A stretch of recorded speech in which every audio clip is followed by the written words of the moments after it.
여러분 안녕하십니까? 황교안입니다. 무안공항에는 말도 안 되는 문제점들이 있었습니다.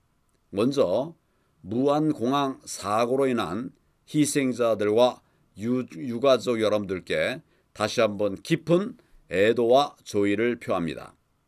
그러나 이제는 왜 무안공항이 무리하게 국제노선 오픈을 강행했는지를 따져봐야 합니다. 다시는 이런 사고를 반복하지 않기 위해서라도 그렇습니다. 무안공항에서 국제선 정기편 운항을 시작한 지 21일 만에 이번 사고가 발생했습니다. 무안공항의 문제점들을 살펴보겠습니다. 첫째, 무안공항은 김대중 정부 때 철새 도래지 옆이라는 이유, 또 환경 문제, 안전 문제 등 그 위험성 때문에 많은 반대가 있었음에도 불구하고 정치 논리로 세워진 공항입니다. 그래서 한화갑 공항 또는 고추 말리는 공항, 이런 말로 불리기도 했습니다. 공항 건설 전에는 연간 이용객이 992만 명일 것이라는 예측이 있었지만 실제 지난해 이용객은 24만 6천 명에 불과했습니다. 다시 말해 건설도 관리도 정치적이었다는 것입니다. 둘째, 태풍 고리가 왔을 때 설치했다는 콘크리트 구조물을 치우지 않고 그대로 방치했다는 것이 가장 큰 문제였다는 것입니다. 항공 전문가 데이빗 리어 마운트는 영국 스카이뉴스와의 인터뷰에서 이렇게 말했습니다. 승객들은 활주로 끝을 조금 벗어난 곳에 있던 견고한 구조물에 부딪혀서 사망을 했는데 원래라면 그런 단단한 구조물이 있으면 안 되는 위치였다. 이렇게 단언을 했습니다. 그는 이 구조물은 범죄 행위에 가깝다로까지 말했습니다. 콘크리트 벽이 없었다면 비행기는 착륙 장치가 고장났더라도 미끄러지면서 정지했을 것이라고도 했고, 실제 착륙 순간에 항공기는 날개가 수평을 유지한 상태였고 또 벽에 부딪히기 전까지는 문제가 없었다. 벽이 없었다면 모두가 살아남을 수 있었다.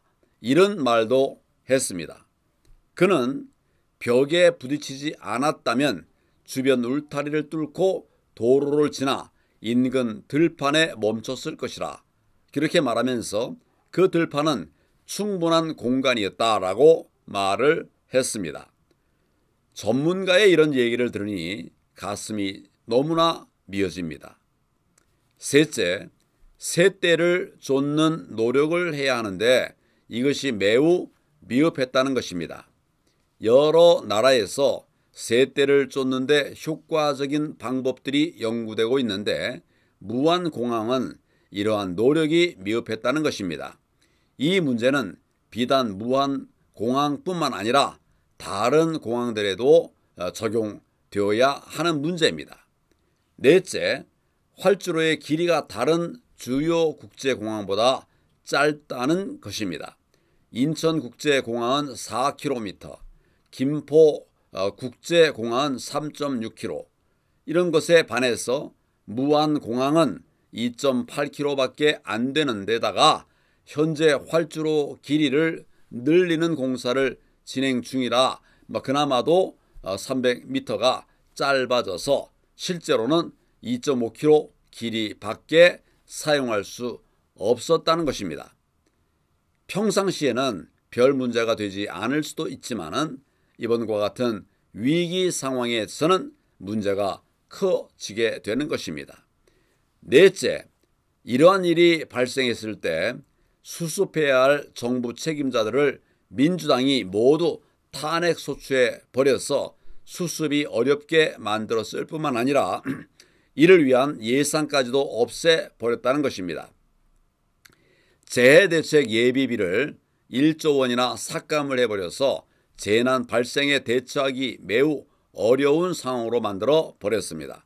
그런데 이렇게 준비도 안 된 상태에서 왜 서둘러 국제 노선을 오픈했습니까? 누가 오픈했습니까? 그것도 대통령 탄핵 와중에. 왜 이렇게 했습니까? 오늘도 지금 이 순간에도 우리나라 각 공항에서는 비행기가 뜨고 내리고 있습니다. 다시는 이런 일이 일어나지 않도록 우리 모두 늘 경각심을 가져야 합니다.